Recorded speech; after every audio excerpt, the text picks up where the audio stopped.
उन्हीं दिनों के समान फिर परमेश्वर के मंदिर में व्यापार आरंभ हो चुका है। उन्हीं दिनों के समान फिर परमेश्वर के दास कहे जाने वाले शास्त्री और फारीसी मंदिर अर्थात चर्च को व्यापार का केंद्र मान चुके हैं। पूर्व युग में मंदिर में हो रहे इस कार्य ने यीशु को क्रोधित कर दिया था। प्रभु ने उन दिनों कई चौकियां पलट दी, कई नन्हे जीवों को आजाद कर दिया था। कोड़ों से मार मार कर धार्मिक व्यापारियों को मंदिर से बाहर निकाल दिया था। यीशु फिर आने वाला है। अब क्या होगा, इस बार कैसे परमेश्वर के मंदिर को साफ करेगा, इस वीडियो में पवित्र आत्मा बताने वाला है। सो वीडियो अंत तक अवश्य देखें। और हाँ दोस्तों, चैनल सब्सक्राइब करके बेल आइकन जरूर प्रेस करें ताकि आने वाले प्रत्येक रहस्यमय वीडियो का नोटिफिकेशन आप तक पहुंचता रहे। हेलो फ्रेंड, मैं आपका दोस्त अमित अग्रवाल। प्रभु यीशु मसीह के नाम में जय। यीशु मसीह राजा बनकर परमेश्वर की महिमा और नम्रता में भरकर गदही के बच्चे अर्थात लादू के बच्चे पर सवार हुआ। भीड़ की भीड़ हाथ में खजूर की डालियां लिए हुए होसन्ना होसन्ना के नारे लगाने लगी। कई तो प्रभु की राह में कपड़े बिछाने लगे, भव्य रूप से राजाओं के राजा का स्वागत करने लगे। दोस्तों, मंदिर में हो रहे भ्रष्टाचार को देखकर यीशु क्रोधित हो उठा और उसके बाद क्या हुआ आप सभी जानते हैं। आज जानने वाले हैं, जब परमेश्वर की महिमा में पुनः परिपूर्ण होकर राजा यीशु आएगा, समस्त आकाश उसकी महिमा का शब्द सुनाएगा, तब मंदिर में आरंभ हो चुके भ्रष्टाचार को पुनः समाप्त किया जाएगा।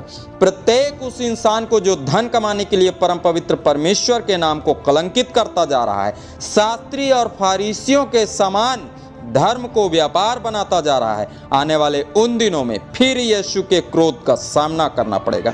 फिर उन्हीं दिनों के समान हाहाकार मचेगा।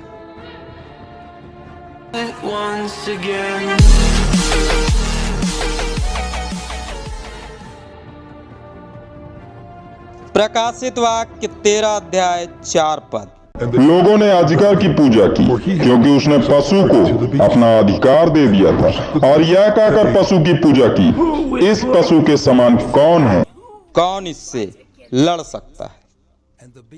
यूहन्ना जी द्वारा लिखा गया यह दर्शन जल्द पूरा होगा। शैतान द्वारा आरंभ हो चुके झूठे चिन्ह चमत्कारों को देख देख कर आज के अधिकतर मनुष्य भ्रम की आत्मा के शिकार बनते जा रहे हैं। वो दिन ज्यादा दूर नहीं जब अधिकतर मनुष्य मृत्यु देने वाले शैतान को ही ईश्वर समझने लगेंगे, उसकी महिमा और इबादत में अपना समय व्यतीत करने लगेंगे। इस पद में स्पष्ट लिखा है, मनुष्यों ने अजगर अर्थात उसी पुराने सांप इब्लीस की पूजा की।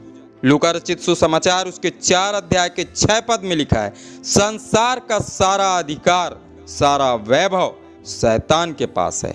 वह जिसे चाहता है संसार का अधिकार और वैभव उसी को दे देता है।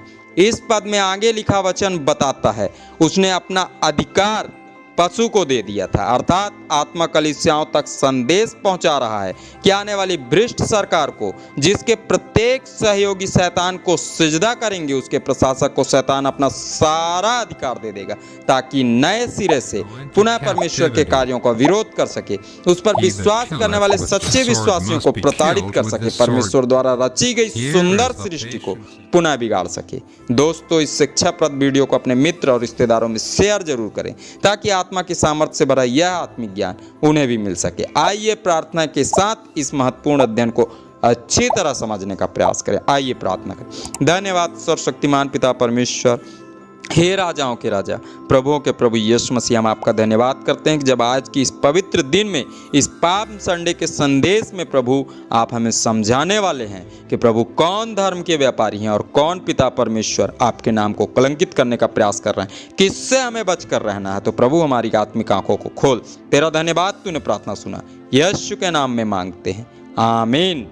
यीशु के वापस आते ही पुनः हाहाकार मचेगा। हो सकता है उसी युग के समान फिर शैतान की अधीनता में फंसे प्रभु के दास कहलाने वाले शास्त्री और फारीसी कहें, हे प्रभु इस भीड़ को शांत करा दे। क्या उसी युग के समान फिर प्रभु कहेगा, ये शांत हुए तो पत्थर चिल्ला उठेंगे, या कुछ और कहेगा, हमारे विचार से आने वाले उन दिनों में प्रभु कहेगा, जब अवसर था तब तुमने अवसर का लाभ क्यों नहीं उठाया। अपनी शारीरिक चिंता और सांसारिक वैभव की तलाश में तुमने मेरे पिता के नाम को निंदित करने का हर संभव प्रयास किया है। सो अब वह घड़ी आ पहुंची है जब मुझ पर विश्वास करने वाले प्रत्येक विश्वासियों को आनंद मिलेगा। उनकी सुरक्षा मैं स्वयं करूंगा। तुम अपने पिता शैतान के पास जाओ और उसी से विनती करो। या कुछ और कहेगा? कमेंट में अपने विचार जरूर बताएं। प्रभु पर विश्वास करने वाला सच्चा विश्वासी जय मसीह लिखकर प्रभु की महिमा अवश्य करे। धर्मशास्त्र बाइबल में लिखे भविष्यवाणियों के अनुसार सन 2025 से 26 के बीच तीसरा विश्व युद्ध होना चाहिए। सन 2027 में समुद्र की भयंकर उथल पुथल के द्वारा परमेश्वर हाहाकार मचा रहे भयंकर थर्ड वर्ल्ड वॉर को रोक देगा। प्रकृति द्वारा अचानक आई भयंकर महामारियों से संपूर्ण विश्व जूझने लगेगा। भयंकर कोलाहल मचने लगेगा। फिर सन 2029 से सताव का भयंकर दौर आरंभ होगा। कई सच्चे विश्वासियों को मार दिया जाएगा तो कई प्रभु पर सच्चा विश्वास करने वाली कलीसियाएं जला दी जाएंगी। सताव भरे इस हाहाकारी दौर में कई शैतानिक मानसिकता से ग्रस्त मनुष्य स्वयं में भरी अपनी स्वार्थ की भावना से वशीभूत होकर उदार और सच्चे विश्वासियों की सहायता करेंगे, उन्हें भोजन और पानी देंगे और उनके प्राणों को बचाने का हर संभव प्रयास करेंगे। तब शैतान अपनी युक्तियों से खींचकर सच्चे विश्वासियों के साथ युद्ध करने के लिए स्वयं निकलेगा, पर समुद्र के किनारे खड़ा होकर आने वाली भ्रष्ट सरकार के प्रशासक का इंतजार करेगा। यह घटना बाइबल में लिखी भविष्यवाणियों के अनुसार संभवतः सन 2030 से 31 के बीच घटना चाहिए। उसके बाद छठवीं मोहर के खुलते ही आने वाली भयंकर प्राकृतिक आपदाओं से विश्व में निवास करने वाले समस्त मनुष्य कांप उठेंगे। स्वयं को बचाने के प्रयास में पहाड़ की चट्टानों के नीचे और दरारों के पीछे छिपते फिरेंगे। तीसरी तुरही के फूंके जाते ही जल वाली भयंकर महामारी आएगी। वचन में लिखा है, बहुत से मनुष्य उस पानी के कड़वे हो जाने से मर गए। वीडियो अच्छा लगा हो तो नीचे दिए गए लाइक के बटन को जरूर छुएं। प्रकाशित वाक्य की पुस्तक की इस प्रकाशन में पवित्र आत्मा बताना चाहता है कि आने वाली भ्रष्ट सरकार का प्रशासक इतना चतुर और धूर्त होगा कि प्रत्येक उन रुखों को अपनाकर मनुष्यों को बहकाएगा जो मनुष्य की कमजोरी है।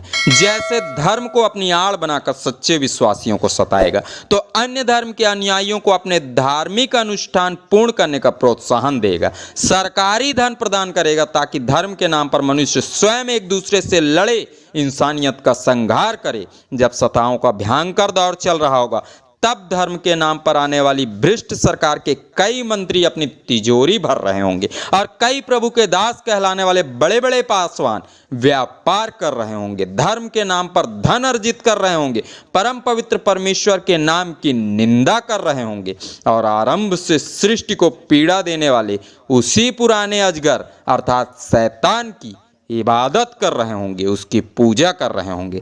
आरंभ होने वाली इस दौर की तैयारियां प्रारंभ हो चुकी हैं। आज के वर्तमान समय में कई देश युद्ध करने लगे हैं, तो कई देश आरंभ होने वाले तीसरे विश्व युद्ध की तैयारियों में जुट चुके हैं। धार्मिक व्यापार आरंभ हो चुके हैं। आज भी प्रभु के दास कहलाने वाले कई फारिसी और कई शास्त्री परमेश्वर के मंदिर को व्यापार का केंद्र बनाते जा रहे हैं। जिस दिन राजाओं का राजा आएगा, भयंकर हाहाकार मचेगा। धर्म के नाम पर धन कमाने वाली फिर कई चौकियां यीशु मसीह के द्वारा पलट दी जाएंगी।